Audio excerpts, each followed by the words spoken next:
আপনারা জানেন বিগত 16 বছর আমরা কখনো আমি আমার বাড়িতে নিরাপদ আসতে পারি নাই। গত বছর 24শে এপ্রিল আমার মায়ের মৃত্যুবার্ষিকী ছিল। আমি আমার মায়ের মৃত্যুবার্ষিকীতে আসবো, কিন্তু আমাকে প্রশাসন থেকে ফোন দিয়ে বলা হয়েছে আপনি আসতে অ্যারেস্ট হয়ে যাবেন। আমি আসতে পারিনি। শুধুমাত্র এই জন্য আমি আজকে আপনাদের সাথে মুক্তভাবে সুন্দরভাবে শুভেচ্ছা বিনিময় করার জন্য এসেছি।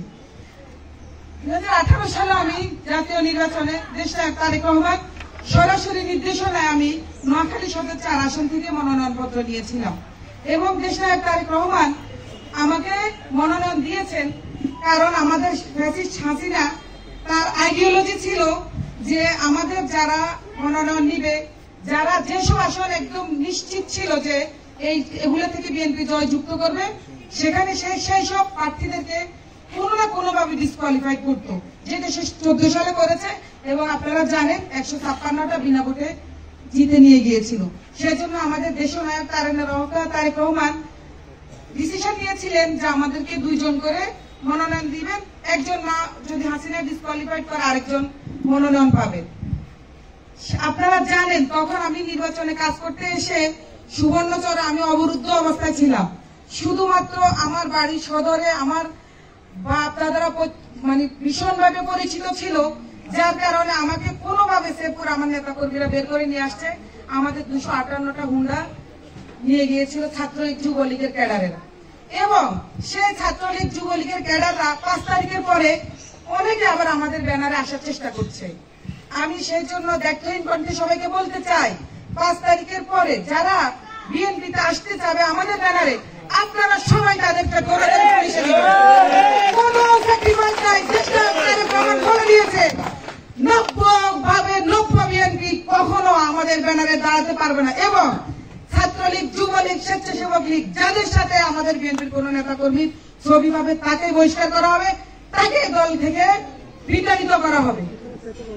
আজকে আমি আপনাদেরকে সর্বশেষ বলবো, আমাদের নোয়াখালী সদর সুবর্ণচরে ব্যাপকভাবে সন্ত্রাস, চাঁদাবাজ এবং সন্ধ্যার পরে হাইজ্যাক চিন্তা এগুলো বেড়ে গিয়েছে এবং এগুলা পৃষ্ঠপোষকতা করতেছে আওয়ামী লীগের একটা অংশ। তারা তাদেরকে মাঠে নামিয়ে দিয়েছে দেশের পরিস্থিতি যেন তারা নষ্ট করে দেয়, কোনোভাবে যেন দেশনায়ক তারেক রহমান দেশে ফিরতে না পারে, দেশের পরিস্থিতি যেন স্থিতিশীল না হয়।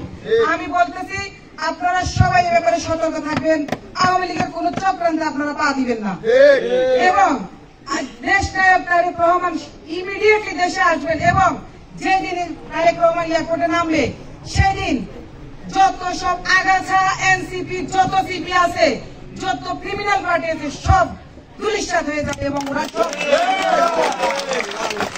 আমি আপনাদেরকে আরেকটা ব্যাপারে আশ্বস্ত করতে চাই, আমি নোয়াখালীর প্রশাসন, জেলা প্রশাসক, প্রত্যেকটা থানার ওসি, প্রত্যেকটা ওয়ার্ড আমি কথা বলেছি, সবাই আমাকে আশ্বস্ত করেছেন তারা সহায়তা করবেন এবং আমরা এলাকা থেকে সকল ধরনের চাঁদাবাজি টেন্ডারবাজি রুখে দেব এবং এই চাঁদাবাজি টেন্ডারবাজির সাথে যারা জড়িত তাদেরকে আমরা চিহ্নিত করব, কারণ এগুলা সবকিছু তারা বলতেছে যে এগুলা সবাই নাকি বিএনপি করতেছে, কিন্তু আমরা যেখানে যাকে ধরছি দেখছি হয় এনসিপি, না হয় জামাত, না হয় জাতীয় পার্টি।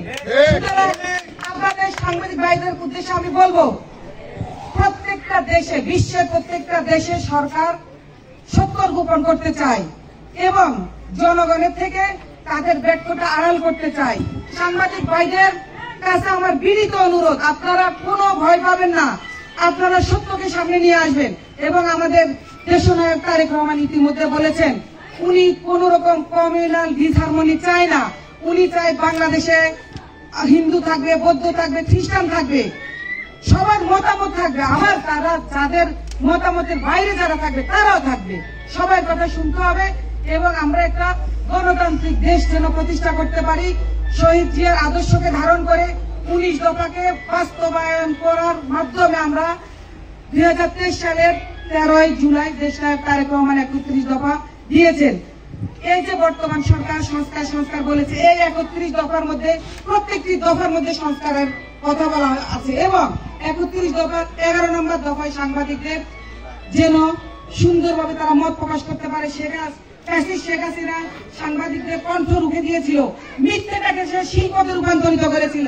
মিথ্যাটা ছিল তার কাছে একটা ফেন্সি, সেটাকে প্রতিষ্ঠিত করছিল, সাংবাদিকরা তার সাথে আপনারা সাংবাদিক ভাইরা কখনো মিথ্যাকে আপনারা প্রশ্রয় দিবেন না। আমিও যদি অন্যায় করি আপনারা সেটা তুলে ধরবেন এবং সেটা আপনারা কেন্দ্র পর্যন্ত পৌঁছে দিবেন। আমি মনে করি যে যেই কোনো অন্যায় করো তাকে রুখে দিতে হবে।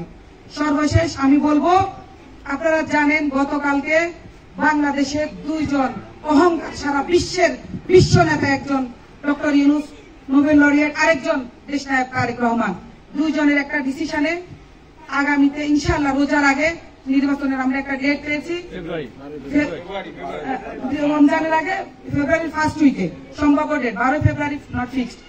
তো আমরা ওই নির্বাচনের জন্য আমরা এগিয়ে যাব এবং আমি বৃহত্তর নোয়াখালী তো আমি কাজ করে যাচ্ছি ব্যাপকভাবে এবং নোয়াখালী সদর সুবর্ণচরকে আমি একটা আধুনিক নোয়াখালীতে রূপান্তরিত করবো।